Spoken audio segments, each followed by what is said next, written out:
ये जो आज का मैंने टॉपिक लिया है, यह टॉपिक है यूनिट नंबर 4 का। और यूनिट नंबर 4 एमपीपीएससी का है, सोशल वेलफेयर एडमिनिस्ट्रेशंस, यानी समाज कल्याण प्रशासन। और समाज कल्याण प्रशासन के अंतर्गत मैंने आप लोगों से कॉन्सेप्ट भी और साथ ही साथ ऐतिहासिक विकास भी बता चुका हूं, और आज बताने वाला हूं समाज कल्याण प्रशासन के स्तर पर केंद्र में क्या भूमिका है और उसके राज्य में और जिला स्तर पर क्या क्या भूमिकाएं हैं। थोड़ा सा इसके बारे में हम लोग जानेंगे। देन उसके बाद आप लोग देखेंगे कि कल्याणकारी राज्य की अवधारणा क्या है, और ये अवधारणा है भारतीय संविधान के। अच्छा, मैंने ये इसकी पीडीएफ भी आप लोगों को ग्रुप में डाल दिया ना सारा, शायद यूनिट नंबर 4 की। हाँ भाई बताइए, दे दिया ना पीडीएफ इसकी? बोलिए एमपीपीएससी वाले बच्चे भाई। हाँ, तो ये वहीं से लिया गया है। तो आप लोग अपने पीडीएफ भी स्क्रीन पर देख सकते हैं, या तो आप ना दिखाई दे रहा होगा स्क्रीन पे तब, है ना, वरना आप स्क्रीन पर ही बने रहे।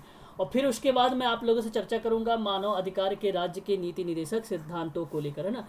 इसमें कौन कौन से आर्टिकल है इसके बारे में बात करूंगा, और कुछ भारतीय संविधान के परिप्रेक्ष्य में राज्य कल्याणकारी के बारे में भी चर्चा करूंगा आप लोगों से। ठीक है, चलिए स्टार्ट करते हैं। आज का टॉपिक है हमारा, और हम लोग देखिए, हम लोगों ने जब समाज का कार्य पढ़ रहे थे तो समाज कार्य में हमने देखा था कि कौन कौन से क्षेत्र थे। जैसे हमने पढ़ाया था कि भाई महिला क्षेत्र, महिला कल्याण के बारे में, बाल कल्याण के बारे में, वृद्ध कल्याण के बारे में, अनुसूचित जाति और जनजाति कल्याण के बारे में, अन्य पिछड़े वर्गों के कल्याण के बारे में, दिव्यांग के कल्याण के बारे में, और श्रम कल्याण के बारे में। दिव्यांगों के लेकर जैसे बहुत सारे इंस्टीट्यूट जो है पूछे जाते हैं एग्जाम में, क्वेश्चन यहाँ से बनाए जाते हैं। वर्ष भाई कब कब स्थापना हुई है, कौन सी जो संस्था है राष्ट्रीय, वो संस्थान कहाँ पर स्थित है, ऐसे प्रश्न जो है बनाए जाते हैं एग्ज़ाम में, है ना, पूछे जाते हैं एग्ज़ाम में। तो आप इसके लिए मैंने पीडीएफ भी दे रखा, और इससे पहले भी बता चुका हूँ। देखो, मैंने आप लोगों से जब महिला कल्याण और बाल कल्याण के बारे में बताया था तो उस समय मैंने आप लोगों से बता चुका था, जब समाज कार्य क्षेत्र पढ़ा रहा था, इन सब के बारे में बता चुका हूँ। यहाँ पर मैं थोड़ा सा रिकॉल कराते हुए आगे लेके चलूँगा, और फटाफट देखना आप लोग। यहाँ जो बेसिक चीज़ है वो है केवल केंद्रीय समाज कल्याण बोर्ड। केवल मात्र समाज कल्याण बोर्ड की अगर मैं बात करूं, समाज कल्याण प्रशासन में अगर भारत के केंद्र में, तो एकमात्र है केंद्रीय समाज कल्याण बोर्ड। उसकी भूमिका यहाँ से पूछी गई है, तो उसके बारे में डिटेल जानकारी लेनी होगी आप लोगों को, है ना। देखिए, महिलाओं और शिशु विभाग के बारे में अगर मैं बात करूँ, इसकी संरचना को लेकर, तो केवल कीवर्ड्स पकड़ना, आप लोग मेरी बातों को केवल कीवर्ड्स पकड़ना। देखिए, महिलाओं और शिशु कल्याण विभाग की जो स्ट्रक्चर था वो था महिलाओं और बच्चों के सर्वांगीण विकास करना, पहला कीवर्ड्स।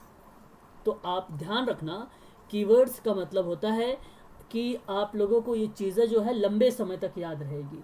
और समाज कल्याण प्रशासन में महिला और बच्चों के लिए काम किया गया था। तो ये बात जो हुई थी, सर्वांगीण विकास हुई थी। पहली बात, सर्वांगीण विकास का मतलब होता है सभी पक्ष को रखना, शारीरिक, मानसिक और नैतिक और मानसिक इत्यादि चीज़ों के बारे में सर्वांगीण विकास हो रहा था। सशक्तिकरण के बारे में भी बात हुआ था, उसके अधिकारों के बारे में बात हुआ था। आप लोग जानते होंगे संवैधानिक हित। कितने लोग बता सकते हो संवैधानिक हित का मतलब क्या होता है?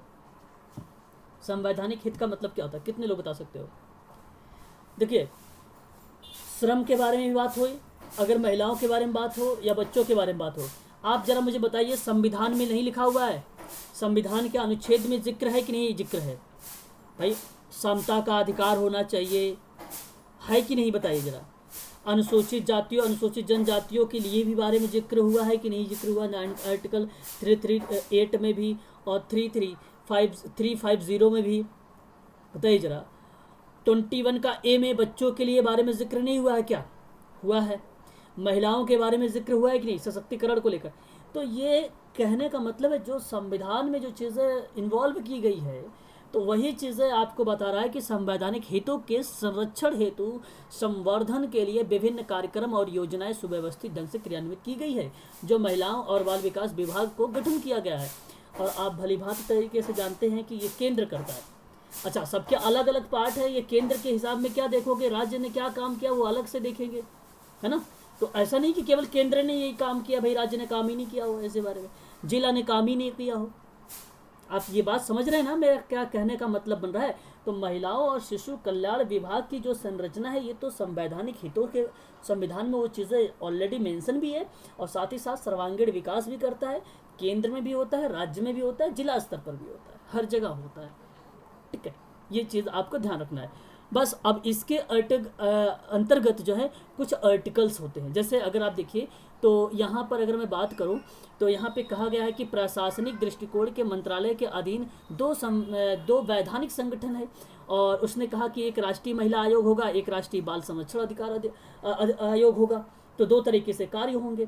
अब इनके अंतर्गत कुछ मंत्रालय थे जो स्वायत्त थे, स्वायत्त का मतलब था इंडिपेंडेंट थे, जो राष्ट्रीय जन सहयोग प्रदान करते थे, महिलाओं के लिए प्रदान किया जाता था और बच्चों के लिए वो विकास प्रदान किए जाते थे, ये सारे काम होते थे। और ये आर्टिकल्स थे केंद्रीय दत्त संसाधन एजेंसी। अभी आप जानेंगे CARA क्या है, वही चीज़ यहाँ पर लिखा हुआ है कि केंद्रीय दत्तक। तो ये चीज़ आप ध्यान रखिएगा, अभी मैं बताऊँगा इसके बारे में। और फिर उसके बाद केंद्रीय समाज कल्याण बोर्ड के बारे में, ठीक है, तो वो उसकी स्थापना हुई और ये बहुत फेमस है, very very most important. MPPSC के लिए ये टॉपिक तो बहुत इंपॉर्टेंट है, केंद्रीय समाज कल्याण बोर्ड। ठीक है, बहुत। और ये क्योंकि ये हर जगह अगर कोई प्रश्न बनाया जाता है तो केंद्रीय समाज कल्याण बोर्ड से ही बनाया जाता है। 12 अगस्त 1953 में भारत सरकार के द्वारा यह प्रस्तावित रखा गया था। स्वैच्छिक संगठन के माध्यम से महिलाओं और बच्चों के लिए यहाँ पर काम किए गए थे। ठीक है, केंद्रीय समाज कल्याण बोर्ड में। और इसकी सबसे अहम भूमिका जानते हैं किसकी थी इसमें, और आपको पता होना चाहिए, दुर्गा बाई का नाम है ना। तो ये चीज़ आप देखेंगे। फिर उसके बाद राष्ट्रीय महिला कोष आएगा, फिर महिला अधिकारिता राष्ट्रीय मिशन आएगा। ये सारी चीज़ें जो है अभी आप स्टेप बाय स्टेप करके देखेंगे। तो हम पहले थोड़ी सी बात कर लेते हैं। राष्ट्रीय महिला आयोग का गठन महिलाओं के अधिकारों का संरक्षण की या सुरक्षा की बात करता है तो कौन करता है? तो 1992 में ये अधिनियम आया था। तो ये प्रश्न बनता है, एग्जाम में प्रश्न आपसे नहीं पूछेगा कि राष्ट्रीय महिला आयोग के अंतर्गत क्या क्या बातें हो, कुछ नहीं पढ़ना है आपको। बशर्ते आप इतनी बात ध्यान रखिए कि जो राष्ट्रीय महिला आयोग है वह एक प्रकार से सशक्तिकरण प्रदान करता है, संवैधानिक निकाय है, और इसके अंतर्गत जो होते हैं, जो आर्टिकल्स आते हैं वो सुरक्षा के परिप्रेक्ष्य में आते हैं। और इसका जो गठन किया गया था सन 1992 में किया गया था। तो ये चीज़ें आप लोग अभी देखेंगे स्टेप बाय स्टेप। फिर बच्चों के लिए अगर मैं बात करूँ तो इनके अधिकारों के लिए संरक्षण और सुरक्षा जो प्रोवाइड किया जाता है या उनके लिए, तो मार्च 2007 में गठित किया गया था क्या, राष्ट्रीय बाल अधिकार संरक्षण आयोग। तो इसके बारे में भी आप लोग थोड़ा सा ध्यान में रखिएगा, है ना। बात समझ में आ रही है कि नहीं आ रही है भाई, बताइए जरा क्या। हाँ, तो बस आप लोगों को मैं आप सबसे बताऊं कि इसमें कुछ है नहीं, आपको ज़्यादा डीप में जाने की ज़रूरत नहीं है किसी चीज़ को लेकर। बशर्ते आप उन चीज़ों को ध्यान रखें, कीवर्ड्स रखें और उसको ध्यान में रखते हुए कुछ चीज़ें नोट्स बना लिया करें। बस इतनी चीज़ें आपको रखना है ध्यान में। बाकी वरना पढ़ना शुरू कर देंगे तो बहुत बड़ा है ये सारी चीज़ें, है ना, फिर तो दिक्कत हो जाएगी। अब हम शुरुआत करते हैं। देखिए राष्ट्रीय महिला आयोग, चलिए कोई भी लोग जो राष्ट्रीय महिला आयोग के बारे में जानते हैं कुछ बताएं, क्या है राष्ट्रीय महिला आयोग?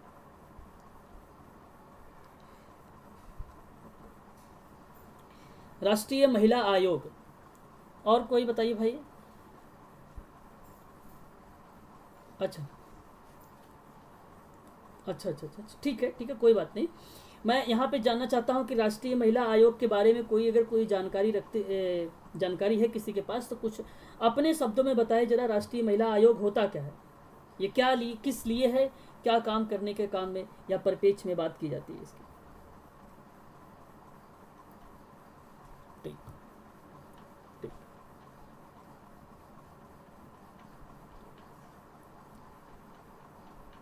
ठीक है, देखिए ये देखो, आपको मैं बता दूं, आपको एक बात, पहली बात तो आप पढ़ रहे हैं केंद्र को लेकर, तो एक चीज़ याद रखिएगा, केंद्रीय सरकार राष्ट्रीय महिला आयोग के नाम से ज्ञात एक निकाय का गठन किया है, और इस कुछ अधिनियम है, और उस अधिनियम के माध्यम से महिलाओं को शक्ति प्रदान करता है।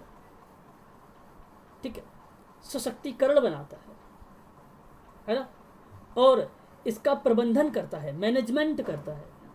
प्रबंधन मतलब मैनेजमेंट करता है। तो राष्ट्रीय महिला आयोग को कुछ वर्ड्स बता रहा हूँ, आप उसे PDF पढ़ने की ज़रूरत भी नहीं है, वो सारी की सारी चीज़ें आप यहाँ पर भी देख सकते हैं, है ना। अब बोर्ड होता तो मैं आप लोगों को ये PDF दिखाता ही नहीं, केवल राष्ट्रीय महिला आयोग लिखता और कुछ कीवर्ड्स आप लोगों को बता देता और PDF में आपको प्रोवाइड करा देता। लेकिन यहाँ पर आप ध्यान से सुनिए मेरी बात को बस केवल। भारतीय संसद के द्वारा 1990 में, कब, 1990 में पारित हुआ ये अधिनियम, ठीक है। और 31 जनवरी 1992 में, 31 यानी 31 जनवरी 1992 को, अब ये 1992 ही फेमस है, 1993 ना आप लोग याद रखें, ये गठित किया गया था। और ये जो गठित हुआ 1992 में, वो हुआ एक संवैधानिक निकाय में। ये आपको दूसरी बात याद रखनी है, यहाँ से ज़्यादा खिचड़ी बनाने की ज़रूरत नहीं है आप लोगों को। अप्लाइड प्रश्न बनते हैं कि राष्ट्रीय महिला आयोग के बारे में बताइए, तो राष्ट्रीय महिला आयोग में बताओ क्या लिख दिया जाता है, कभी कभी लिख दिया जाता है वैधानिक निकाय है, लिख देगा वैधानिक निकाय है। तो बताइए जरा, मैं आपको यहाँ पे बता रहा हूँ कि संवैधानिक निकाय है, तो फिर वैधानिक निकाय पे क्यों टिक मारोगे? अब तो ऐसी गलती करोगे नहीं ना आप लोग।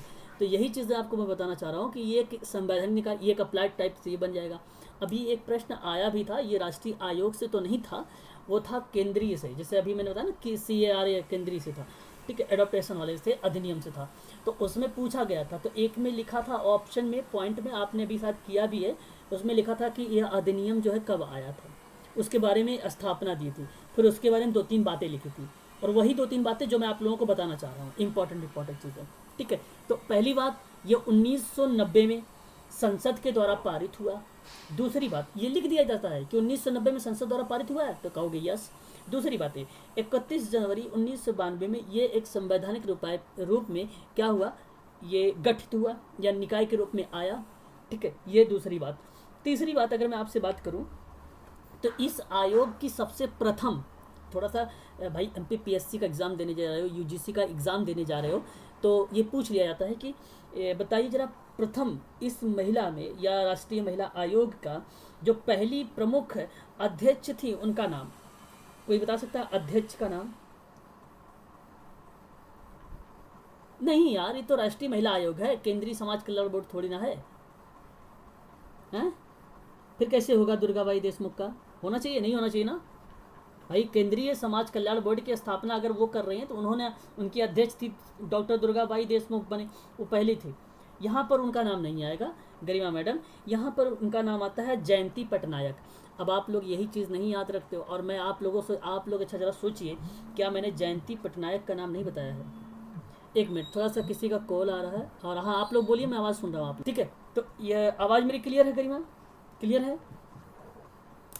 चलिए, तो इतनी बात आप लोग याद रखिएगा। नेशनल कमीशन फॉर वुमेन से इसको इन शॉर्ट में NCW भी बोला जाता है, NCW भी बोला जाता है इन शॉर्ट में, है ना। तो इसको आप ध्यान रखिएगा, ठीक है, नेशनल कमीशन फॉर वुमेन। अच्छा, ये आपको दूसरी बात होगी कि आपने याद रख लिया जयंती पटनायक, ये प्रश्न बनाया गया है UGC में जयंती पटनायक को लेकर। अच्छा, 17 सितंबर 2014 को, ठीक है, ममता शर्मा का एक कार्यकाल था, वो समाप्त हो गया था। और जब उनका कार्यकाल समाप्त हुआ है, तो मैं बता दूं, इसमें एक प्रमुख नाम आता है, कभी कभी पूछ लेता है, तो आप रखिएगा याद कि ललिता कुमार मंगलम, ललिता कुमार मंगलम। यह आप इसलिए याद मैं करवा रहा हूँ ये, कि ये 2 सितंबर 2014 के बाद की बात है, 2014 की बात है। यह अप्लाइड में एक बार बनाया गया प्रश्न है, ठीक है। तो इसे ध्यान जरूर रखेंगे आप लोग, सितंबर 2014 की बात है, उसके बाद की बात है, ठीक है, यह आपको ध्यान रखना है। वर्तमान में आप मुझे बता सकते हैं, इस समय अगर किसी का अगर नाम आता है, तो अध्यक्ष में किसका नाम आता है? और ये मैं एक बार देने गया था एग्ज़ाम DSSB का, और बहुत पहले की बात बता रहा हूँ, और बहुत पहले का मतलब आप ये सोचिए, आई थिंक 2016 या हाँ, नहीं, रेखा शर्मा, हाँ, रेखा शर्मा। ये एग्ज़ाम में बहुत बार पूछा गया, मैंने खुद दिया, अटेम्प्ट किया है ये, और ये मेरा प्रश्न गलत हो गया था, ठीक है। मैंने रेखा शर्मा को नहीं लगाया था, जयंती पटनायक को लगा दिया था, और मैंने ध्यान नहीं दिया कि ये कौन, शायद उससे पूछा था 15वें नंबर का, ये 15वें नंबर की है। तो याद रखना आप लोग, ये रेखा शर्मा का सही जवाब हो जाएगा आपका, है ना, ये आपका सही जवाब हो जाएगा, रेखा शर्मा का। चलिए आगे हम बात करते हैं। तो ये 2-3 बातें हो गई, आपको ये चीज़ें याद हो गई होंगी। अच्छा, इसका उद्देश्य, अब देखो कीवर्ड्स के आधार पे आप सुनिएगा, इसका उद्देश्य क्या था इसका, जानते हैं आप लोग? जैसे राष्ट्रीय महिला आयोग का जो उद्देश्य था भारत में महिलाओं के अधिकारों का प्रतिनिधित्व करने के, प्रतिनिधित्व का मतलब आप जानते होंगे, तो जब मैं कभी प्रतिनिधित्व बोलूँ आप समझ जाएगा रिप्रेजेंट हो रहा, प्रस्तुत हो रहा है, तो उनको करने के लिए एक मुद्दों पर या चिंताओं के लेकर आवाज़ उठाना महिलाओं के परिप्रेक्ष्य में पहला काम। ठीक है भाई। और जैसे मान लीजिए इस आयोग ने अपने अभियान के प्रमुखता में अगर कोई काम किया है तो जैसे दहेज को लेकर, राजनीति को लेकर, धर्म को लेकर, नौकरियों में महिलाओं के लिए जो प्रतिनिधियों की बात होती है, जहाँ पे श्रम के लिए महिलाओं का शोषण किया जाता है, उनके लिए ये आवाज़ उठाता है राष्ट्रीय महिला आयोग। आप तो जानते होंगे जितनी महिलाएं होंगी, महिलाओं के साथ या महिलाओं के खिलाफ कोई पुलिस दमन या गाली गलौज गंभीरता से ले लेता है, ठीक है, गंभीरता से ले लिया हो तो उसमें भाई उसके साथ प्रताड़ित भी कर सकता है, उसको शोषण भी कर सकता है, तो उसके खिलाफ भी आवाज़ उठाई जा सकती है। तो राष्ट्रीय महिला आयोग है ये, ठीक है। और आप तो जानते होंगे जैसे रेपिस्ट केस, अगर पीड़ित महिलाओं को राहत देने के लिए पुनर्वास के संबंध में जो कानून बनाया गया राष्ट्रीय महिला आयोग के अंतर्गत ही आता है ये सारी की सारी चीज़ें। आप प्रवासी भारतीय पत्नियों के ऊपर जो जुल्म हो रहे हैं, जो धोखाधड़ी के काम हो रहे हैं, जो शिकार बन जा रही हैं उसकी महिलाओं को, तो उसके कानूनी सहारा देने के आयोग काम करता, मतलब एक प्रकार से उसको मदद करता है ये राष्ट्रीय आयोग। बताइए, अब आप मेरी बात समझ गए होंगे अच्छे तरीके से। महिलाओं के संबंध में अगर कोई भी गलत काम होता है उनके परिप्रेक्ष्य में, तो ये क्या काम करता है, उनको सशक्तिकरण प्रदान करता है, उनको न्याय दिलाने की काम करता है। ये काम कौन करता है? राष्ट्रीय महिला आयोग। बताइए जरा, ये बात समझ में आ गई कि नहीं आ गई? बाकी आपको कुछ इसमें लिखना ही नहीं है, ये चीज़ है क्या, है ना। जैसे भेदभाव और महिलाओं पर अत्याचार हो जाएगा तो भी ये काम करेगा उस पर भाई, है ना। महिलाओं के सामाजिक आर्थिक विकास के लिए योजना बनाना है, भागीदारी लेनी है, सलाह देनी है, तो भी यह मूल्यांकन का काम कर देगा ये आपका एक प्रकार से, है ना। कार्य और अधिकार, इसका जो मैं अगर बात करूं तो ये विभिन्न प्रकार के संशोधन भी किया है ना। उपचार भी करता है ये। उपचार करने का मतलब ये हुआ एक प्रकार से ट्रीटमेंट या साधन या उपलब्ध कराना संसाधन वगैरह, तो एक प्रकार से ट्रीटमेंट करना। और उपचार किसी भी फील्ड में हो सकता है, ठीक है, तो उन सारी फील्डों में करता है ये, ठीक है भाई। तो ये चीज़ें हो जाएंगी, है ना। और याद रखिएगा यहाँ पर जो अभी हाल ही की अगर मैं बात करूँ आप लोगों से, तो 9वें नंबर पे जो है वो है रेखा शर्मा, इसको ध्यान रखिएगा, 9वें नंबर पर है। 9वें नंबर पर कौन है? रेखा शर्मा है, इसको ध्यान रखिएगा। 8वें नंबर पर जो बनाया गया था उनका नाम आता है ललिता कुमार मंगलम आता है, ठीक है। और ये स्थान किसका लिए है? यह स्थान ली थी ममता शर्मा का। ममता शर्मा 7वें नंबर पर है। तो मैंने ये 3 बातें यहाँ तो बता चुका था, और पहला नंबर आपको ये बता चुका हूँ जयंती पटनायक के बारे में, और ये जयंती पटनायक के बारे में आप भलीभांति तरीके से जानते हैं, है ना। तो ये चीज़ें इतना याद रखना है आप लोगों को। बताइए जरा, अब तो कोई दिक्कत नहीं है राष्ट्रीय महिला आयोग से? अगर कोई दिक्कत या डाउट है तो आप मुझसे पूछ लीजिए एक बार, और ये टॉपिक आपका यहीं पर समाप्त कर देता हूँ राष्ट्रीय महिला आयोग का। आगे बढ़ जाता हूँ फिर मैं। बताइए, अब कोई दिक्कत तो नहीं होना चाहिए आप लोगों को राष्ट्रीय महिला आयोग से? बताइए। बाकी इन PDF को अगर आप पढ़ेंगे ना, सारी की सारी चीज़ें इसमें मेंशन की गई है, सारी चीज़ें मिल जाएंगी आपको, है ना। जो इम्पोर्टेंट बातें थी मैंने वो आप लोगों से बता दिया, ठीक है। राष्ट्रीय बाल संरक्षण अधिकार आयोग, चलिए कौन बताएगा जी?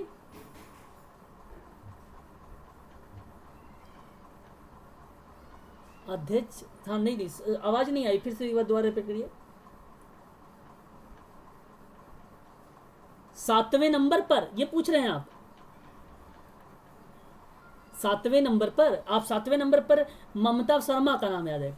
ममता शर्मा का स्थान लिया था ललिता, ममता शर्मा का स्थान लिया था ललिता कुमार मंगलम, और ललिता कुमार मंगलम का जो स्थान था 9वें नंबर पर आ जाता है, और ये था रेखा शर्मा, और पहले नंबर पर जयंती पटनायक। हाँ, यही शायद आप मुझसे पूछना चाह रहे थे, तो मैंने शायद यही बताया आप, है ना। चलिए चंद्रेश जी को ज्वाइन कर लेता हूँ भाई, है। चंद्रेश जी, आपको भी शायद जॉब मिल गई भाई, बधाई हो। और कल आपने शायद क्लास को ज्वाइन नहीं भी किया था। जॉब मिल गई शायद आपको, सिलेक्शन हो गया आपका, चलो बहुत बढ़िया है, बहुत अच्छी बात है, बधाई हो। और आप इसी तरीके से अच्छे काम करके दिखाओ वहाँ पर, ठीक है। और दूसरी बात यह है कि MPPSC का अप्लाई किया हो तो अब एक बार इसे भी क्रैक करके दिखाओ, है ना। और ये पेट के भी बच्चे कुछ थे, कुछ बच्चों ने पेट भी क्वालिफाई किया है महाराष्ट्र, पुणे से कल रिजल्ट आया था। तो एक उनका नाम था गणेश जी का नाम था, और एक नाम था निखिल सर का। तो 2 लोग पेट भी वहाँ से क्वालिफाई किए हैं, क्रैक किए हैं सोशल वर्क से ही। ठीक है। तो इसी तरीके से आप लोग काम करते जाइए और पढ़ते जाइए, अध्ययन, ठीक है। अध्ययन करना सबसे ज़्यादा इम्पोर्टेंट है आप लोगों के लिए। सोशल वर्क में जितना भी पढ़ोगे कम ही रहेगा, है ना। चलिए अगला टॉपिक हमारा ये है, ठीक है। और मैं आप सबसे ये पूछना चाहता हूँ कि राष्ट्रीय बाल संरक्षण अधिकार आयोग। अब मैं आपसे बताऊँ, यहाँ पर कुछ खिचड़ी बनाने की ज़रूरत नहीं है, क्या क्या है क्या नहीं चीज़ें, बस जितनी चीज़ें बताऊँ इंपॉर्टेंट उसी चीज़ों को आप ध्यान में रखिए, ठीक है भाई। उन्हीं चीज़ों को ध्यान में रखिएगा आप लोग। जरा मुझे बताइए क्या हो सकता है ये, कोई बताना चाहता है तो बताइए जरा, इसके बारे में बताइए क्या है ये राष्ट्रीय बाल अधिकार संरक्षण आयोग। देखिए अब मैं बताता हूँ, शाबाश शाबाश। अब आप तक अभी तक देखो ये सारे के सारे केंद्र वाले हैं। अब मैं आपसे एक बात बताऊं, भारतीय आयोग जो बच्चों के अधिकारों की सुरक्षा करने के लिए बनाया जाता है। देखो क्या है ना, आयोग हो, योजना हो, कार्यक्रम हो, कोई भी प्लानिंग वगैरह होती है, तो ये बताओ समाज कल्याण प्रशासन ही तो करेगा। और समाज कल्याण प्रशासन का बहुत बड़ा पार्ट है भाई, मैनेजमेंट का, वही काम करता है। तो राष्ट्रीय बाल संरक्षण अधिकार आयोग भारतीय आयोग जो बच्चों के अधिकार की सुरक्षा करने के लिए बनाया गया है, और ये उसी के लिए आता है। ये आपको मैं बताऊँ, इन शॉर्ट में कभी कभी अगर मान लीजिए नाम पूछ ले आप सबसे, NCPCR, ठीक है भाई। अब जरा मुझे बताइए, नेशनल हो जाएगा, है ना, चाइल्ड हो जाएगा, प्रोटेक्शन हो जाएगा, और ये क्या हो जाएगा, C से कमीशन हो जाएगा, और R से क्या हो जाएगा, राइट हो जाएगा, अधिकार, ठीक है। तो इसका ये पूरा नाम है, ठीक है। तो इससे आप ध्यान रखिएगा। और ये देखिए पता है क्या है, ये समस्त विधि हो, नीति हो, कार्यक्रम हो, प्रशासनिक तंत्र हो, बच्चों के अधिकारों के संदर्भ में काम करता है। ध्यान सुनिए, अब समझ लीजिए कि इसके बाद ये क्लास नहीं चलने वाली है आप लोगों का, तो इसलिए कॉपी पर जरूर मेंशन करिएगा, आप लोग लिखते रहिएगा कौन कौन से आर्टिकल्स, कौन कौन से आयोग चल रहे हैं। अगर यहाँ से आप क्लियर कर लिए तो समझ लिए बहुत अच्छी बात है। और इस क्लास के समाप्त होने के बाद जरूर इसको एक बार देख भी लेना आप लोग।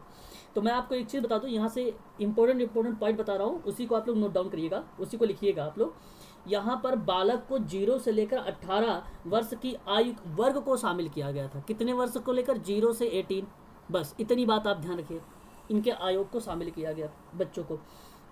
अब ध्यान से सुनिए, यह आयोग के द्वारा संसद के अधिनियम में, देखो वो पारित हुआ संसद के द्वारा 1990 में, 1990 में, लेकिन ये जो पारित हुआ था दिसंबर 2005 में, दिसंबर 2005 में।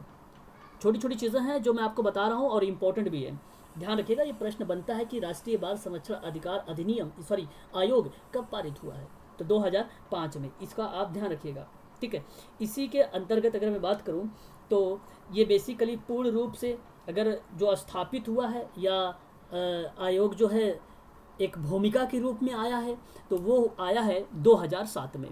तो ये आपकी तीसरी बातें हो जाएंगी, ये 2007 में आया है। तो ध्यान रखना, दिसंबर 2005 में ये एक अधिनियमित किया गया, क्या नाम है, संसद के द्वारा, इसलिए इसी को जानते हैं हम लोग 2005 के नाम से।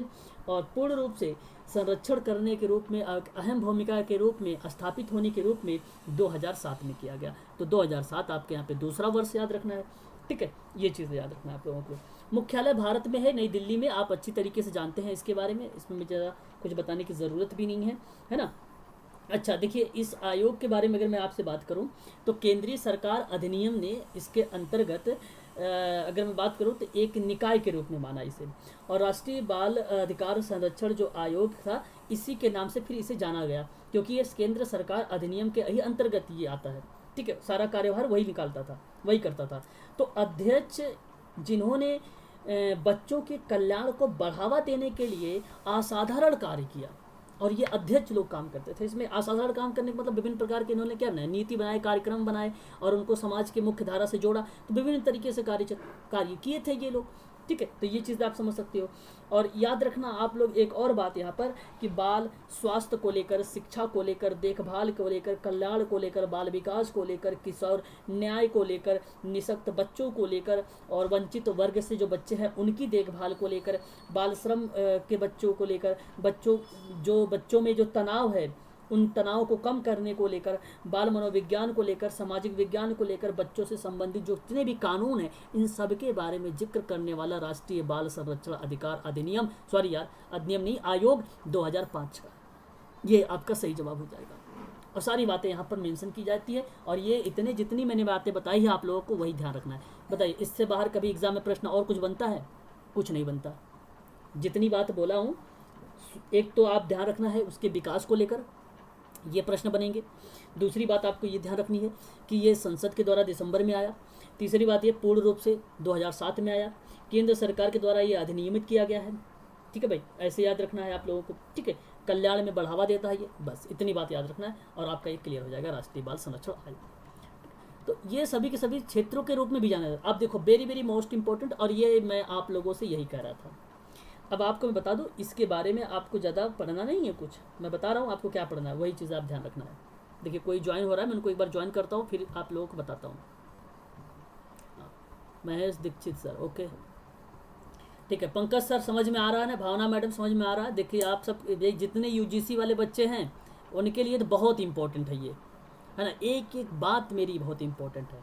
मत पढ़िए पीडीएफ भाई, इतनी सारी पीडीएफ मैं भेजता हूँ, पीडीएफ पढ़िए मत। ठीक है, मेरे नोट जो मैं बोल रहा हूँ उसी को नोट्स कर लीजिए, बस वही बहुत बड़ी बात है ना। बहुत सारी पीडीएफ है, वैसे जो मर्जी आप पीडीएफ से पढ़ना चाहते पीडीएफ भी पढ़ सकते हैं, पीडीएफ भी मैं भेजता रहता हूँ। अभी ग्रुप में यूजीसी वाले ग्रुप में भेजा हूँ यूनिट नंबर 10 का कुछ पीडीएफ, है ना, 7-8 पीडीएफ भेजा हूँ। अब यहाँ पर देखिए केंद्रीय समाज कल्याण बोर्ड के बारे में अगर मैं बात करूँ आप लोगों से, तो केंद्रीय समाज कल्याण बोर्ड, अब यहाँ पर मैं बता दूँ कुछ कीवर्ड्स, आप उसी को याद रखिए।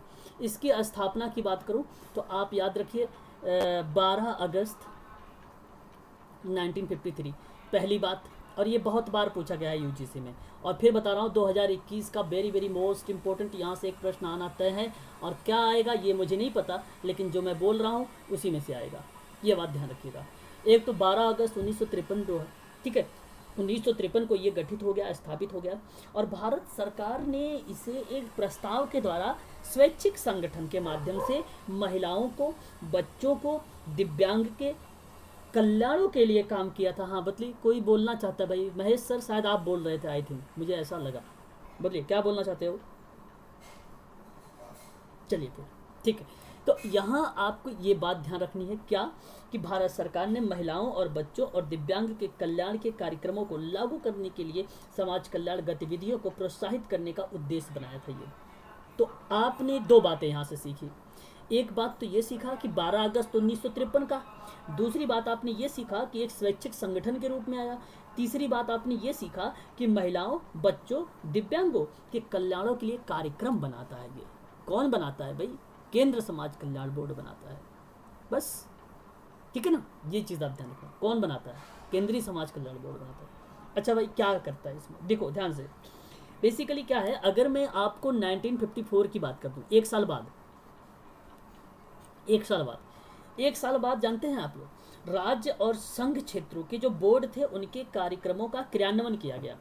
मतलब राज्य, अब देखिए बात को समझिएगा, यहाँ पर जब कभी आपसे पूछे ना राज्य और संघ की, और लिख देगा ऑप्शन में राज्य और संघ की जो बोर्ड का कार्यक्रम का क्रियान्वयन था सन 1953 में हुआ था, तो आप कहोगे सर ने तो पढ़ाया है भाई 1954 1954, तो 53 आ गया है, तो गलत कर देना चाहिए कि नहीं कर देना चाहिए?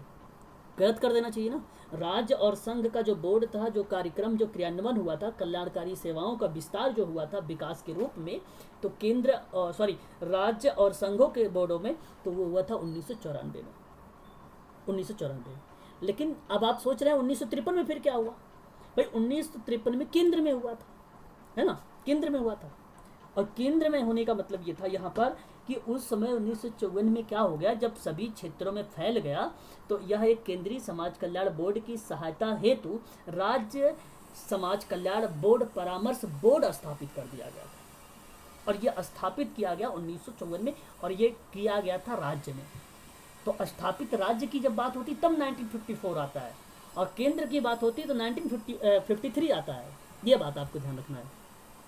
एक और बात ध्यान सुनिए मेरी बात, बेसिकली इससे संबंध एक और वर्ष, सारे वर्ष को आप ऐसे कॉपी पर लिखिए, और मेरा कोई एक कीवर्ड्स पकड़ लीजिए, उसको उसमें मेंशन कर दीजिए अपनी कॉपी पर। एक और वर्ड यहाँ पर देखिए 1969, ना तो 53 आया है ना तो 54 आया है। अब बात मैं कर रहा हूँ 1969 की, है ना। दिखाई नहीं दे रहा क्या आप लोगों की स्क्रीन पर? मैं दूसरा कलर ले लूँ, बताइए जरा एक बार। दिखाई नहीं दे रहा तो आप बता सकते हैं मुझे, मैं दूसरा कोई दिख रहा है फिर तो ठीक है। चलो तो यहाँ पर मैं बात कर रहा हूँ 1969 की, यहाँ पर लिख रहा हूँ साइड में। तो जानते हैं आप लोग 1969 में क्या हुआ? ये बोर्ड सरकार ने एक अंग के रूप में जो कार्य कर रहा था पहले, मतलब कोई एक बोर्ड बना होगा और उस बोर्ड का एक वैधानिक दर्जा प्राप्त था। जैसे आप लोग कोई एनजीओ बना रहे हो तो अभी रजिस्ट्रेशन नहीं किए हो तो भाई नाम तो वही लोगे ना कि मैं भाई अपनी एनजीओ जो है 2020 से चला रहा हूँ और रजिस्ट्रेशन आपने करवाया 2021 में, है ना। तो अब नाम तो आपका जाना जाएगा भाई 2021 से, 2020 में क्या हुआ क्या नहीं वो नहीं जाना जाएगा, लेकिन हाँ इतनी ज़रूर जानी जाएगी बात उसमें कि उसमें था क्या पहले, क्या चीज़ है। ठीक उसी प्रकार से आप यहाँ पे ये समझिए कि 1969 में बोर्ड सरकार के एक अंग के रूप में कार्य कर रहा था, एक अंग के रूप में काम कर रहा था ये उस समय, और वह एक वैधानिक दर्जा प्राप्त था, वैधानिक दर्जा, बात को बहुत ध्यान समझिएगा, एक वैधानिक दर्जा प्राप्त था उसे। और जब ये दर्जा उसे प्राप्त था तो कंपनी अधिनियम के अंतर्गत, कंपनी अधिनियम कब आया है कौन बताएगा? 1925, कोई जानता है? 1960 होगा, 1925 होगा कि 1999 होगा? कौन सा होगा कंपनी अधिनियम? हाँ, कंपनी अधिनियम कब आया था भाई? कंपनी अधिनियम बोलिए, नहीं बोल रहे हो आप लोग। 1960 नहीं नहीं नहीं 1956, 1956 ना। कंपनी एक्ट कब आया भाई? पारित कब हुआ था? 1956 में हुआ था पारित, है ना। कंपनी अधिनियम जो है अब इसको नोट डाउन कर लीजिए कॉपी में, 1956 है, यही सही जवाब है आपका, 1956। ठीक है भाई। तो उसके अंतर देखो, अब 1956 की बात कर रहा हूँ, अभी मैं 1954 1953 बता चुका हूँ। 1956 देखो, कंपनी अधिनियम के अंतर्गत इसमें कल्याणकारी कंपनी के तौर पर पंजीकृत किया गया, ये बाद की बात रही। और ये बाद की बात कब आई? 1956 में जब वो अधिनियम बना होगा, जब वो कंपनी अधिनियम आया होगा तो उस दौरान इसको सबसे पहले इसके अंतर्गत रख दिया गया होगा, है ना। ये चीज़ें आप यहाँ पर इसे सोच सकते हैं। आगे अगर मैं बात करूँ तो यहाँ इसका जो उद्देश्य था, उसका उद्देश्य 69 से वही था, जो 1969 से था वही उद्देश्य था। और जानते हो उद्देश्य क्या था? समाज कल्याण के क्षेत्र में कार्य करने के लिए स्वयंसेवी संगठनों का निर्माण करना, उसको प्रोत्साहन देना, समाज कल्याण से संबंधित जो भी संगठक होंगे उसकी आवश्यकताओं के समय समय पर संरक्षण करना, उसका मूल्यांकन करना, है ना। और अगर मैं बात करूँ तो यहाँ पर कमज़ोर वर्गों के लिए, महिलाओं, वृद्धों, दिव्यांगों और बच्चों, रोगियों के कल्याण की बात करना, ये सारा इसी का काम था। अनुदान प्राप्त संगठनों के लिए कार्यक्रम बनाना, ठीक है, ये सब के सब काम यही थे। सामाजिक कार्य के लिए पहल किया गया था, परियोजना प्रशिक्षण कार्यक्रमों के माध्यम से उनको प्रोत्साहित करना, ये सारे के सारे काम उसी के अंतर्गत आते थे, ठीक है। और इसमें अगर मैं बात करूँ, केंद्रीय समाज कल्याण बोर्ड की जब स्थापना 1953 में हुआ तो उस समय कुल मात्र टोटल 6 ही सदस्य थे। कितने सदस्य थे? 6 ही सदस्य थे। अब ध्यान रखने वाली बात आप लोगों के लिए ये सारी बातें हैं कि इन सदस्यों में से एक अध्यक्ष चुनी गई थी और इनसे बहुत बार प्रश्न पूछा गया, ठीक है। तो प्रथम अध्यक्ष जो पूछा जाता है वो आप ध्यान रखिएगा, वो आती हैं डॉक्टर दुर्गाबाई देशमुख, दुर्गाबाई देशमुख आती हैं, ठीक है। ये चीज़ आपको ध्यान रखना है यहाँ पर। और मैं आपको बता दूँ, लगभग भारत में अगर मैं बात करूँ तो 33 लाख गैर सरकारी संगठन जो है पंजीकृत हैं। और ये जो पंजीकृत की प्रक्रिया होती है, ये पंजीकृत करने का मतलब आप देखो, जो गैर सरकारी संगठन होता है जिसमें counselling for advancement and action and rural technology, ठीक है, जो ग्रामीण मंत्रालय के माध्यम से स्थापना हुई थी 1986 में, वो ग्रामीणों के बारे में होता था, तो उसके अकॉर्डिंग वो रजिस्टर्ड होते थे। और एनजीओ आप जानते होंगे 1860 का अधिनियम आपने सुना भी होगा रजिस्ट्रेशन सोसाइटी के बारे में, तो ये सारे के सारे जो हैं उसके तहत भी आते हैं। कोई एनजीओ अगर 1860 के अकॉर्डिंग करा रहे हो कि ट्रस्ट के अकॉर्डिंग करा रहे हो, किसके अनुसार करवा रहे हो आप, तो ये अभिकरण या एजेंसी के माध्यम से देखा जाता है, ठीक है। तो 1860 भी है, एक नेशनल ट्रस्ट जो है वो भी एनजीओ को रजिस्टर्ड करती है, एक कंपनी अधिनियम है ये भी रजिस्टर्ड करती है, ठीक है। तो 3 बहुत इंपॉर्टेंट है, 3 में से सबसे ज़्यादा इंपॉर्टेंट जो है वो सोसाइटी वाला है, जो भारतीय समाज पंजीकरण अधिनियम 1860 के तहत भारत में लागू किया गया एक एक्ट के रूप में, जो साहित्यिक, वैज्ञानिक और धर्मार्थ उद्देश्य से जुड़े हुए कार्य कर रहा था वो। तो वो आप ध्यान रखिएगा। एक ट्रस्ट है, ट्रस्ट मतलब न्यास, जिसको आप न्यास कहते हैं, एक इसके माध्यम से भी रजिस्टर्ड किया जाता है, नेशनल ट्रस्ट आप लोग बोलते हैं, और वो भी धर्मार्थ से ही संबंधित है, ऐसा कुछ नहीं वो अलग है कुछ, वो भी धर्मार्थ से ही रिलेटेड है, तो वो भी ज़रूरतमंद लोगों को जो सेवाएं प्रोवाइड कर रहे हैं उनका रजिस्टर्ड कर देता है वो भी। ठीक है, तो इसमें आपने नाम सुना होगा, प्रेसिडेंट होता है, वाइस प्रेसिडेंट होता है, तो वो किस में होता है? एक ही बंदा मेन होता है, वो ट्रस्ट में होता है। और सोसाइटी में विभिन्न प्रकार के बंदे होते हैं, वो सभी लोग कुछ ना कुछ उनकी अलग अलग भूमिकाएं होती, रोल होता है। ठीक है, तो ये आप ध्यान रखना है आप लोगों को। ठीक है, बस इतनी बातें आप लोग यहाँ से ध्यान रखिए। बाकी इसके अंतर्गत जो संगठन बनाए गए हैं वो सामाजिक आर्थिक का एक संगठन बनाया गया है इसके अंतर्गत, और एक परियोजना का संगठन बनाया गया है, एक कार्यक्रम का, एक क्षेत्रीय परामर्श का, एक अनुदान अनुदान विभाग का, और एक अनुदान का मतलब आप समझ ही रहे होंगे, जहाँ पर समाज कल्याण संबंधी कार्यों को, जहाँ पे स्वयंसेवी संगठनों के योजनाबद्ध अनुदान मिल रहा है, और वो मान लीजिए नेशनल लेवल पर भी हो सकता है, इंटरनेशनल लेवल पर भी हो सकता है, तो जो लोग भी देना चाहते हैं, फंडिंग वगैरह करना चाहते हैं, कर सकते हैं। तो यह एक प्रकार का पार्ट माना जाता है, लेकिन ये विभाग का वहाँ पर काम कर रहा है, उसका निरीक्षण, मूल्यांकन, कहाँ से कितना पैसा, ये सारा ब्यौरा रखता है केंद्रीय समाज कल्याण बोर्ड। ठीक है, इतनी सारी चीज़ें हैं, बाकी आपको इसमें ज़्यादा डीप में जाने की ज़रूरत नहीं है, बशर्ते आपको जो चीज़ें मैंने बताया है, एक उद्देश्य, दूसरा इसकी स्थापना, और प्रथम अध्यक्ष, 3 बातें याद रखिए, बाकी सारी चीज़ें आप बनाकर कर लेंगे। ठीक है, आप देखो भली भांति तरीके से जानते होंगे ना, आप लोगों को सिर्फ मुझे पॉइंट्स बताने की ज़रूरत है।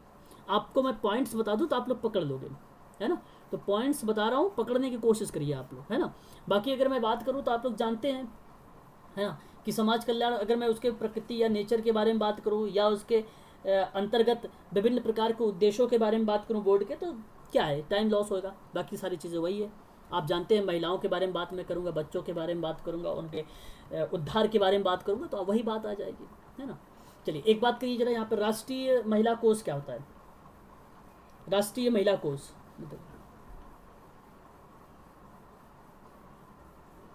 चलो ये भी बात सही आ गई इनके। तो देखिए, ये भी एक प्रकार से महिला एवं बाल विकास मंत्रालय, बहुत अच्छा गरिमा जी।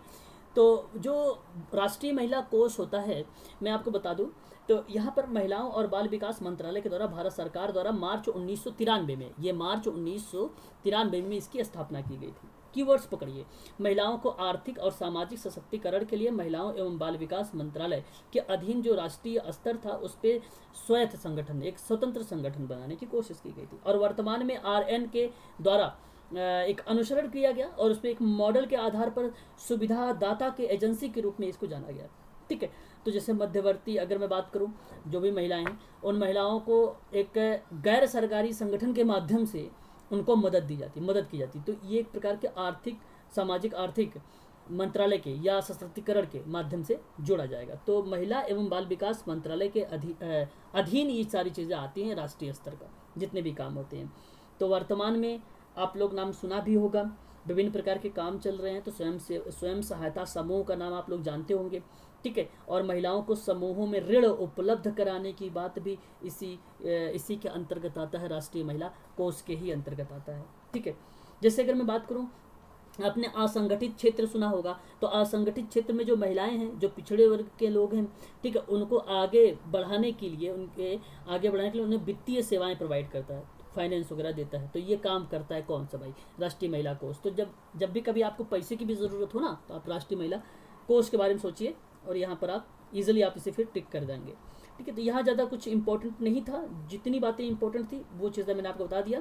जैसे गरीब महिलाओं को ऋण सुविधा जो होती है, आवश्यकताओं को पूरा करने के लिए 1993 में जो राष्ट्रीय महिला कोष का गठन किया गया है, ये उसकी मदद करती है।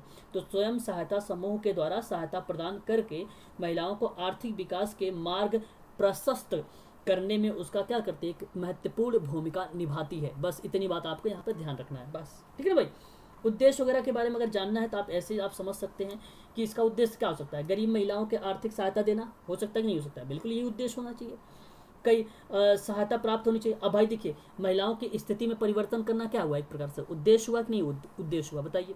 तो ये एक उद्देश्य बन जाएगा। तो उद्देश्य आपको मैं बताना ये चाहता हूँ कि एग्जाम में जब कभी प्रश्न आएगा तो पॉइंट में लिखा रहेगा कि बताइए जरा कि महिलाओं को आर्थिक सहायता के साथ साथ कई ये जो सहायता प्राप्त होता है, कई तरीके की जो सहायता देती है, वो कौन सा आयोग है। या तो ऐसे बनेगा, या तो प्रश्न ऐसे कह देगा कि महिलाओं की स्थिति में परिवर्तन के लिए क्या आपका राष्ट्रीय महिला आयोग कोष का जो भूमिका है वो अहम है। तो आप कह देना हाँ यस अहम है, मुख्य भूमिका है। ठीक है, तो ऐसे ही आप कर लेंगे। बात समझ में आ रही कि नहीं समझ में आ रही? बाकी बताने की कोई ज़रूरत नहीं है इसमें, वही सारी चीज़ें हैं। बात समझ में आ रही नहीं भाई? बताइए। बोलिए एक बार। महिला अधिकारिता मंत्रालय, सॉरी, महिला अधिकारिता राष्ट्रीय मिशन है। बताइए जरा क्या होना चाहिए। महिला अधिकारिता राष्ट्रीय मिशन है, बताइए जरा ये क्या हो सकता है, ये क्या है, क्या इसके बारे में बताइए। चलिए, हाँ बात ये भी सही है। देखिए राष्ट्रीय, अगर मैं, आप एक चीज़ ध्यान रखिएगा, जो राष्ट्रीय महिला सशक्तिकरण नीति है, पहले तो एक पॉइंट यहाँ पर एक्स्ट्रा आप लोग नोट डाउन करिए। एक्स्ट्रा नोट डाउन करने का मतलब यह है कि राष्ट्रीय महिला सशक्तिकरण जो नीति आई थी 2010 में आई थी, यह आप ध्यान रखिएगा। बहुत बच्चे ये सोच लेते हैं कि 2012 में आया। बेसिकली 2012 में क्यों क्यों क्यों ये कहते हैं 2012 में? आपने निर्भया कांड हुआ था दिल्ली में, आप लोग जानते होंगे, है ना, 2012, 16 दिसंबर 2012। तो उसके बाद बहुत सारे आर्टिकल्स, बहुत बच्चे इसको टिक मार देते कि भाई ऐसे हुआ था उस समय, इस तरीके के उन्होंने ये सशक्तिकरण के लिए अधिनियम आया होगा। ऐसा कुछ नहीं है। लेकिन जो राष्ट्रीय महिला सशक्तिकरण नीति है ना, वो आई है 2001 में, सॉरी 2001 बोल रहा है, 2010 बोल रहा हूँ, 2001 है, 2001 है ना, 2001, ठीक है भाई। और ये चीज़ आप ध्यान रखिए। अच्छा, अब ये भी मत सोचिएगा कि 2001 के पहले नहीं था, ऐसा ही मत सोचिएगा, क्योंकि महिला आयोग का जो राष्ट्रीय महिला आयोग आया था, ये एक नीति की बात में कर, जो नीति आई सशक्तिकरण की नीति, वो 2001 में सेपरेट एक सशक्तिकरण की नीति थी महिलाओं के लिए। तो ये आप इसे समझ सकते हैं ना। बाकी बहुत सारे ऐसे अधिनियम वगैरह आए थे पहले उस समय, तो उस समय भी था उसमें सशक्तिकरण, लेकिन कोई उसमें विभिन्न प्रकार के कार्य हो रहे थे, विभिन्न प्रकार के कार्य हो रहे थे, अलग अलग तरीके से जो है कार्य देखने को मिल रहे थे, ठीक है। अब यहाँ पर मैं बात कर रहा हूँ महिला अधिकारिता राष्ट्रीय मिशन के बारे में, और इसकी स्थापना कब हुई थी? 2010 में हो रही थी। आपको पता होगा 2010 में, अभी आप यहाँ पे मेंशन भी करा हुआ देखिए कि इसमें कहा गया है कि भारत सरकार द्वारा 8 मार्च, अच्छा अब आप लोगों ने नाम सुना भी होगा, 8 मार्च को कौन सा दिवस मनाया जाता है? महिला दिवस मनाया जाता है। आप शायद भली भांति तरीके से जानते भी होंगे, मुझे बताने की जरूरत भी नहीं है, बहुत इंपॉर्टेंट है ये, है ना, तो याद रखना आप लोग, ठीक है। तो ये एक प्रकार से महिला सशक्तिकरण और बाल विकास योजना के तहत जब कभी प्रश्न बनेगा आप लोगों से, तो आप तुरंत कह देना कि 8 मार्च 2010 को, 8 मार्च 2010 को, ठीक है भाई। अब यहाँ से देखो प्रश्न बनाने की संभावनाएं किस तरीके से बनती है, ठीक है। एक तो प्रश्न आपसे यहाँ पे इस तरीके से बन जाएगा कि बताइए जरा राष्ट्रीय जो महिला दिवस है वो कब मनाया जाता है, ये आपसे एक प्रश्न बन सकता है, बताइए जरा, बन सकता ही नहीं बन सकता है, जरा बताइए कौन सा होना चाहिए फिर। या तो हाँ, या तो ऐसे प्रश्न बनेगा, और मैं थोड़ा सा आपसे यहाँ पे बना के बोलूँगा और थोड़ा सा लंबा चौड़ा, अब ध्यान सुनिए मेरी बात को। महिला और बाल विकास मंत्रालय, अब देखो, अब ऐसा मत सोचिएगा महिला और बाल विकास मंत्रालय कुछ थोड़ा सा अलग है, थोड़ा सा प्रश्नों को आप गौर करिएगा, ध्यान रखिएगा उस पर। महिला और बाल विकास मंत्रालय भारत सरकार द्वारा प्रख्यात महिलाओं के उत्कृष्ट संगठनों और संस्थानों को 8 मार्च अंतर्राष्ट्रीय महिला दिवस के अवसर पर नारी शक्ति पुरस्कार के नाम से विभिन्न श्रेणियों में से कुल कितनी नारी शक्ति को पुरस्कार दिया गया था। तो ये भी एक प्रकार से प्रश्न बन जाता है। तो आप मुझे जरा बताइए किसको आप सही जवाब देंगे? 20, 13, 17, 24, बताइए। 17, 17, ठीक है भाई, याद रखिएगा। और अब आपको यहाँ पे मैंने ये चीज़ें बता दिया। अब एक चीज़ ध्यान से सुनिए, यहाँ पर यह है सर्वांगीण विकास महिलाओं के लिए सशक्त करने के लिए उद्देश्य से बनाई गई है, और ये मिशन है भारत सरकार के समस्त मंत्रालयों के द्वारा प्रवर्तित कार्यक्रमों के लिए एकल खिड़की सेवा प्रदान करने का एक प्रयास भी किया है, और सर्वांगीण विकास किया है, इसमें कुछ है नहीं, बस इतनी बात आप ध्यान रखिएगा। 2010 सारे अधिनियम कॉपी पर मेंशन करते चलिए और लिखते चलिए आप लोग ये सभी के सभी अधिनियम आर्टिकल्स, है ना, इंपॉर्टेंट है। महिला एवं शिशु कल्याण विभाग का कार्य क्या होगा? कार्य बताइए जरा क्या हो सकते हैं? महिला एवं शिशु कल्याण विभाग का कार्य,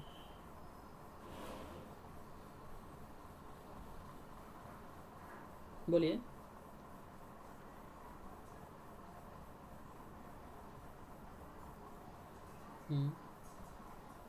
बोलिए बोलिए। देखिए, कार्य के बारे में आपको जब भी कभी बात किया जाए, आपको मैं इससे पहले एक चीज बता दूं। आपने देखा महिला एवं बाल कल्याण की, तो एक महिला और बाल कल्याण विभाग है, ये एक इसकी स्थापना हुई थी। इस महिला और बाल कल्याण विभाग की जो स्थापना हुई है 1985 में हुआ है। कब हुआ था? 1985 में। पहले तो ये चीज़ समझ लीजिए, ये 1985 में हुआ। और आप जानते हैं कि मानव संसाधन विकास मंत्रालय के एक अंग के रूप में जाना जाता है, और इसका उद्देश्य था महिला और बच्चों के समग्र विकास को बढ़ावा देना। महिला और बच्चों को समग्र विकास को बढ़ावा देना। और महिला और बच्चों की जब समग्र विकास को बढ़ावा देगा तो उसको एक नोडल मंत्रालय के रूप में काम करेगा। तो नोडल मंत्रालय के रूप में कौन काम किया है? तो नोडल जो मंत्रालय है वो महिला एवं बाल कल्याण विभाग ने काम किया है। ठीक है, ये बात आपको ध्यान रखना है। रीज़न ये है कि आपने बता दूं मैं आपको, जैसे आपने नाम सुना होगा ICDS का नाम, तो ICDS का पार्ट यही है, कोई अलग से नहीं है। ये ICDS का जो पार्ट है जहाँ पर आप देखते हैं समेकित बाल विकास सेवाएं का जो क्रियान्वयन हुआ है, ये इसी के माध्यम, उसी के तहत ही पोषण, टीकाकरण, स्वास्थ्य जांच, रेफरल सेवाएं, स्कूल जाने से पहले अनौपचारिक शिक्षा के साथ पैकेज प्रदान करना, या स्वयं सिद्धि एक योजना थी उसको लागू करना, ये सभी के सभी, किशोरी शक्ति योजना, घरेलू हिंसा, महिलाओं को सुरक्षा प्रदान करना, ये सभी के सभी जो है इसी के ही अंतर्गत आ जाते हैं। सारे पार्ट इसी के अंतर्गत आ जाते हैं। दहेज निषेध अधिनियम जो है ये मंत्रालय के अधीन, कौन से मंत्रालय के अधीन काम करता है? दहेज निषेध अधिनियम इसी के अंतर्गत काम करता है। और ये जानते होंगे आप लोग, दहेज निषेध अधिनियम कब आया था? 1961 में। तो ये इसी के तहत आ जाता है। ठीक है, विकास की बात हो, इसका जो क्षेत्र है ना, ये देखो शैशवावस्था में देखभाल करता है छोटे बच्चों को और माताओं के स्वास्थ्य के पोषण की देखभाल करता है, नवजात और छोटे बच्चों का आहार की बात करता है, किशोर स्वास्थ्य की बात करता है, जैसे HIV एड्स से जो पीड़ित व्यक्ति हैं उनको स्वास्थ्य की बात करता है, पोषण एवं स्वस्थ शिक्षा की बात करता है, यौवन संबंधी न्याय की बात करता है, महिला सशक्तिकरण और लैंगिक मुख्यधारा का बारे में बात करता है, बाल विवाह, मादा भ्रूण हत्या के बारे में यहाँ पर इसके बारे में इस क्षेत्र में काम करता है, लैंगिक संतुलन बनाए रखने को भी काम करता है, सिविल सोसाइटी संगठन की क्षमता का निर्माण भी करता है ये। ठीक है, महिलाओं और बच्चों को अवैध व्यापार, जिसको ट्रैफिकिंग बोलते हो आप, इसकी रोकथाम के बारे में जो बात होती है ये भी इसी के अंतर्गत आता है। तो इतनी बात आप ध्यान रखिए। यहाँ पर अगर स्थापना पूछा जाए तो 1985 आप ध्यान रखिएगा, 1985 इसकी स्थापना। उद्देश्य महिला और बच्चों का समग्र विकास का बढ़ावा देना, बस। बाकी जितनी चीज़ें मैं बोल रहा हूँ ना, ये सारी चीज़ें वही चीज़ें यहाँ पर मेंशन की गई है। ठीक है, इसके विषय जो है ये देखो, परिवार कल्याण है स्थापित। देखो, अच्छा अब मैंने अभी तक तो भाई दहेज निषेध अच्छा बोला था, देखो यहाँ पर बोला था नहीं बोला था, दहेज निषेध अधिनियम बोला था ना, ये देखो लिखा हुआ है। तो इसमें अब यही नहीं है, कई है। ठीक है भाई, इसको संशोधन भी कर दिया गया। अच्छा ठीक है, अब महिलाओं के अश्लील प्रस्तुति निरोधक अधिनियम ये भी आ जाता है इसमें, सती रोकथाम ये भी आ जाता है इसमें, और राष्ट्रीय महिला आयोग इसमें आ जाता है, घरेलू हिंसा के महिलाओं के संरक्षण के लिए 2005 वाला अधिनियम ये भी आ जाएगा आपका। ठीक है, याद रखिएगा दहेज निषेध है एक, और दहेज निषेध 1986 का मान गया, संशोधन कर दिया गया है अभी से 100 के बाद 86। और यहाँ पर देखिए घरेलू हिंसा की बात हो रही है, तो ये दोनों में बच्चे बड़े कंफ्यूज होते हैं, तो याद रखिएगा इनको, ये 2005 का है, ये बहुत इंपॉर्टेंट है। घरेलू वाला बहुत इंपॉर्टेंट है, एग्जाम में कई बार प्रश्न जो है पूछा गया है ये। ठीक है, बाकी आप देख सकते हैं बहुत सारे आर्टिकल्स हैं, उसको आप मैंने कई बार आप लोगों को पढ़ाया भी है, बताया भी है। ठीक है भाई, अब देखिए महिलाओं के लिए कुछ योजनाएं बनाई गई, जैसे स्वाधार योजनाएं थी। चलो मुझे बताइए जरा, स्वाधार योजना क्या थी? स्वाधार योजना क्या थी बताइए, बोलिए। नहीं पता? देखिए, ये जो स्वाधार योजना थी, इस योजना का प्रारंभ 2000, 2001 और 2002 में किया गया था। ये जो योजना आई थी स्वाधार योजना, भारत सरकार के महिला और बाल विकास मंत्रालय के द्वारा कठिन परिस्थितियों में महिलाओं को लाभार्थी मतलब लाभ देने की बात करता था ये योजना। और इस योजना में जैसे अगर मैं बात करूँ तो वेश्यावृत्ति, रिहा कैदी, प्राकृतिक आपदा, अन्य किसी प्रकार का जो बेघर ठीक है, एक मिनट, कुछ चीज़ें आ रही हैं स्क्रीन पर, है ना। ठीक है, तो वो चीज़ें आपको यहाँ पे ध्यान रखनी है। जैसे मैंने बता रहा था आपसे ना कि किसी भी प्रकार का बेघर या बेसहारा पीड़ित महिलाओं का स्वाधार गृह लाना जाता है, ये सारे व्यावसायिक प्रशिक्षण वगैरह इसी योजना के ही तहत दिया जाता है। ठीक है, और कब आया है ये प्रश्न आप ध्यान रखिएगा, ये 2001 और 2002 में किया गया था इसका आयोजन। ठीक है, ये आप ध्यान रखिएगा, भारत सरकार द्वारा ये जो है महिला और बाल विकास मंत्रालय के द्वारा ही किया गया है स्वाधार योजना। एग्जाम UGC में मैचअप को लेकर पूछा जा सकता है, आप ध्यान रखिएगा। भाई म्यूट हो जाइए। और एक देखिए उज्ज्वला योजना। ठीक है भाई, अब यहाँ पर ये इंपॉर्टेंट सवाल है, उज्ज्वला योजना जरा बताइए, उज्ज्वला योजना कब आई?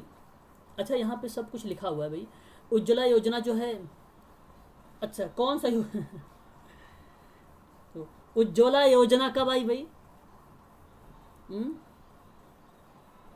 कौन सा उज्ज्वला योजना? समाज कार्य में आप कौन सा पढ़ रहे हो भैया, बताइए। देखो नरेंद्र मोदी, देखो एक तो ईंधन का बेहतर जीवन को बनाने के लिए अगर मैं बात करूं तो एक उज्ज्वला योजना वो है जो सामाजिक देखो वो भी बेसिकली क्या है, जो 2016 को उज्ज्वला योजना के बारे में बात कर रहा हूँ मैं, वो एक प्रधानमंत्री मोदी जी द्वारा केंद्र सरकार ने 1 मई 2016 को, हाँ वो आपका ईंधन वगैरह से संबंधित था, है ना, उससे रिलेटेड था। हालांकि था तो वो भी कि भाई समाज की मुख्य धारा से ही जोड़ने को लेकर था, लेकिन एलपीजी कनेक्शन से लेकर था। वो किससे था? एलपीजी कनेक्शन, है ना। अब बताइए सर, सोशल वर्कर में अगर आपसे एग्जाम देने जाओगे तो क्या ऐसा प्रश्न बनाएगा गैस वगैरह को लेकर? आप बताइए। अगर बना देता है, चलो भाई मान लेते हैं बना देता है, तो ठीक है आप इसको लगा देना। अगर बना देता है गैस वगैरह को लेकर तो आप ध्यान से सुन लीजिए। तो मैंने बता तो दिया आपको, चलो ठीक है भाई गरिमा मैडम, चलो कंफ्यूज थे आप, वहाँ पर क्लियर कर दिया मैंने आपको। 1 मई 2016, 1 मई 2016 आप इसे नोट डाउन कर लीजिए। 1 मई 2016 क्लियर हो गया? बोलिए एक बार, बोलिए। अब आप यहाँ पर देखिए, मैं आप सबसे यहाँ पर जो चर्चा करना हो, ये उज्ज्वला योजना एक महिलाओं के और किशोरी अवैध व्यापार को रोकने के उद्देश्य से सरकार ने 2007 में उज्ज्वला नामक एक योजना शुरुआत किया था। उसकी तस्करी और रोकथाम, अब देखिए ध्यान सुनिएगा, पहले तो आप ढूंढना, उज्ज्वला योजना जैसे ही आ जाता है ऑप्शन में ढूंढना वहाँ पर कि यहाँ पर कुछ ऐसी चीज़ें तो नहीं दी गई है अवैध व्यापार को रोकने के लिए, कहीं तस्करी की बात तो नहीं की जा रही। अगर नहीं की जा रही कहीं, देखो फिर ईंधन के बारे में सोच लेना, एलपीजी के बारे में सोच लेना। भाई दो बता देता हूँ आपको, तो 2016 वाला हो जाएगा एलपीजी वाला, लेकिन यहाँ पर आपको ध्यान रखना 2007 वाला। तो अवैध व्यापार, तस्करी, रोकथाम, इन्हीं लोगों में पुनर्वास की बात अगर जो काम करता है महिलाओं के परिपेक्ष में, यह उज्ज्वला योजना 2007 का। तो आप बहुत इजी है, ये एग्जाम में प्रश्न बनता है, मैचअप को लेकर बनाया जाता है, ठीक है। और यूजीसी ने जो पूछा था मेरे हिसाब से नहीं, ये सत्य भी बात है, और वो योजना जो थी आप लोगों को बता दूं, वो इसी से संबंधित थी जो मैं अभी बता रहा हूँ, जो पीडीएफ में आपको सामने मेंशन की गई है, इसी योजना से संबंधित था वो। सोशल वर्क में बेसिकली ज़्यादा से ज़्यादा सोशल वर्क चीज़ों को जोड़ने की कोशिश क्या करें आप सभी लोग। एक चीज़ और, इंदिरा गांधी मातृत्व सहयोग योजना, बताइए। अब बताइए, अच्छा पहले आप इसी को बताइए क्या है ये, बताइए। देखिए मैं आपको बताता हूँ, इंदिरा गांधी मातृत्व सहयोग योजना, जब कभी आपसे बात किया जाए, इसका मतलब जानते हैं कोई लोग? नहीं जानते हैं तो बता दीजिए भाई, नहीं जानते हैं हम लोग। तो चलो मैं बताता हूँ, देखो यहाँ पर इसके अंतर्गत जो गर्भवती माँ और गर्भवती माँ और दूध पिलाने वाली जो महिलाएं हैं, उन महिलाओं के शर्तों के साथ एक मातृत्व लाभ है पहुँचाए जाते हैं इसके अंतर्गत, ठीक है। इतना बात ध्यान रखना है। और इसका उद्देश्य है स्वास्थ्य और पोषण की स्थिति में सुधार करने को लेकर, ठीक है भाई। अब बात मैं करता हूँ इस योजना का शुरुआत कब की गई थी। इस योजना की जो शुरुआत की गई है, आप लोग इसको नोट डाउन कर लीजिए, पीडीएफ में भी लिखा नहीं हुआ है, अक्टूबर 2010, अक्टूबर 2010, है ना। तो इसे नोट डाउन कर लीजिए, अक्टूबर 2010, ये इंदिरा गांधी मातृत्व जो लाभ था, ठीक है, ये योजना थी।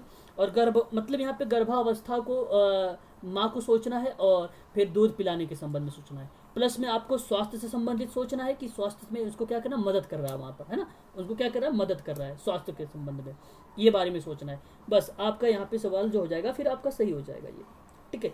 महिलाओं को कुपोषण के प्रतिकूल प्रभाव जो पड़ता है, उस पर भारत ने अपनी क्या किया भाई, महिलाओं को कुपोषित जितनी भी महिलाएं वो हैं, उनको उनको क्या दे रहा है, एक प्रकार से सही तरीके से आहार दे रहा, स्वस्थ आहार वगैरह जो है प्रोवाइड करा रहा है, ठीक है, कुपोषित माताओं को, ठीक है। तो ये चीज़ें आप ध्यान रखेंगे, ठीक है। पोषण तत्व उसको दे रहा है, पोषक तत्व इसको प्रोवाइड करा रहा है, तो ये सारी की सारी चीज़ें इसी के अंतर्गत आ जाता है। तो इतनी बात आप इसको ध्यान रखिएगा, यह इंपॉर्टेंट हो जाएगा। अब यहाँ पे देखिए स्वयं सिद्धि योजना, बताइए जरा, स्वयं सिद्धि योजना, स्वयं सिद्धि योजना। देखो मैं आपको बताऊं यहाँ पर आप लोगों को कि इस जितनी भी योजना बता रहा हूँ ना, ये यूजीसी में प्रश्न बनकर आते हैं कि भाई कब किसकी जो है स्थापना हुई है ना, ये पूछा जाता है एक। तो योजना देखे रहिए गरिमा जी, काम आएगा आपके, है ना। चलिए बताइए जरा, यहाँ पर इस योजना स्वयं सिद्धि योजना की बात मैं कर रहा हूँ शायद। देखो भारत सरकार ने ये भी महिला और बाल विकास मंत्रालय के द्वारा स्टार्ट किया गया था। इसमें महिलाओं के सामाजिक, आर्थिक, राजनीतिक और कानूनी सशक्तिकरण को लेकर बात करता था। और ये बेसिकली आया जो था 2000 डैश करके 2001 लिख सकते हैं आप, 2001 के बीच में ये प्रारंभ हुआ था ये योजनाएं। ठीक है, इसके अंतर्गत महिलाओं को स्वयं सहायता समूहों की एक छोटी बचतों हेतु उनको प्रोत्साहन देना, मतलब मोटिवेट करना, प्रोत्साहित करना, ऐसे काम करता था। और 2001 में और अब तक की अगर मैं बात करूं तो 70,000 से अधिक जो हैं महिलाएं समूह में बैंक खाते खोले जा चुके हैं, 70,000। और यह योजना 31 मार्च 2008 को समाप्त हो गई थी।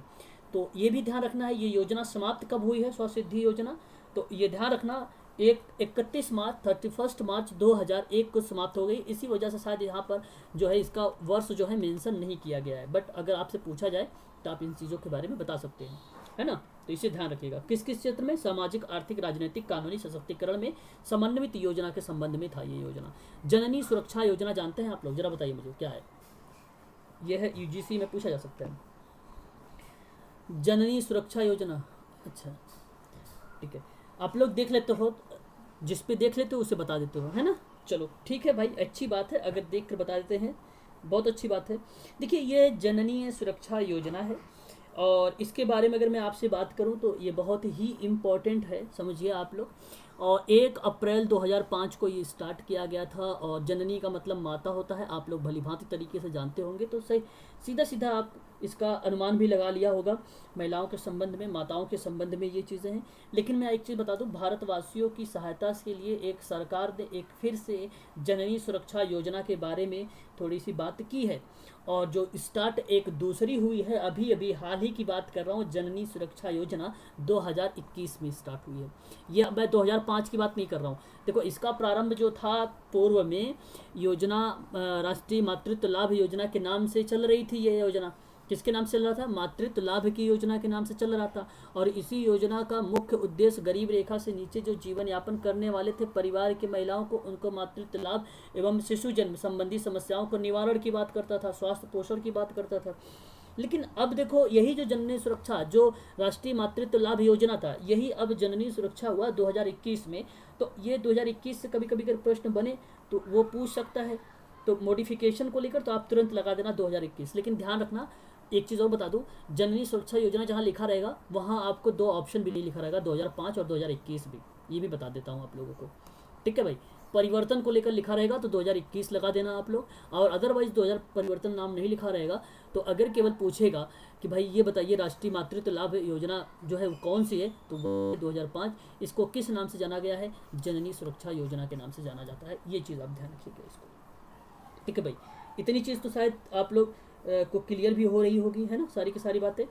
और मैं फिर अब आगे बढ़ता हूँ। उद्देश्य यही था गर्भवती महिलाओं को सुरक्षित प्रसव वगैरह के बारे में भी यहाँ पर जो है मुहैया कराना। ठीक है, ऐसी चीज़ें जो था काम करता था यहाँ पर। ठीक है, प्रसव के दौरान होने वाले जो खर्च था उसका सहायता भी इसी में किया जाता था, क्योंकि स्वास्थ्य से संबंधित था ना, तो इसलिए इसी से रिलेटेड होगा।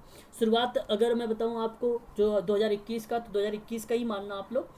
2021 में शुरुआत प्रधानमंत्री श्री नरेंद्र मोदी जी ने किया है।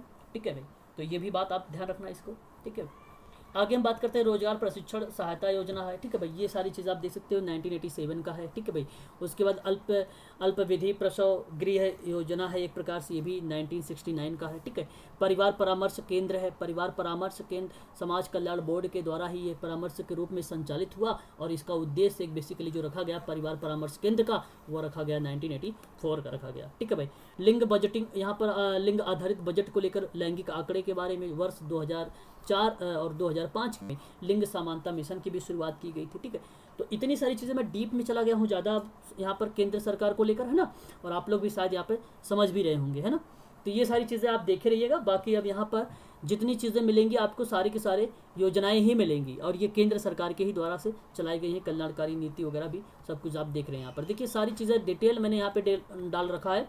ठीक है भाई, ICDS के बारे में यहाँ पे देखो मैंने थोड़ा सा जिक्र किया था, तो ये भी एक प्रकार का क्या है भाई, देख रहे हैं 2 अक्टूबर 1975 में स्थापना हुई। तो ये PDF बहुत इंपॉर्टेंट है, इसको मैं बताऊँ आप लोगों को, इंपॉर्टेंट है, इसको जरूर एक बार पढ़िएगा आप लोग, सीन करिएगा। पढ़ने का मतलब ये है कि आप पॉइंट को देखिएगा और उद्देश्य को पढ़िएगा, और यहाँ पर उसके बाद वर्ष की स्थापना, बस ये चीज़ें पढ़िएगा। और बाकी कुछ चीज़ें पढ़ने की ज़रूरत आप लोगों को नहीं है इसमें, और यहीं से प्रश्न आप लोगों से बनाए जाएंगे एग्ज़ाम में। ठीक है भाई, तो ये चीज़ें हैं, बाकी आप देख सकते हैं सारी की सारी पीडीएफ मैं आप लोगों को सेंड कर दूंगा।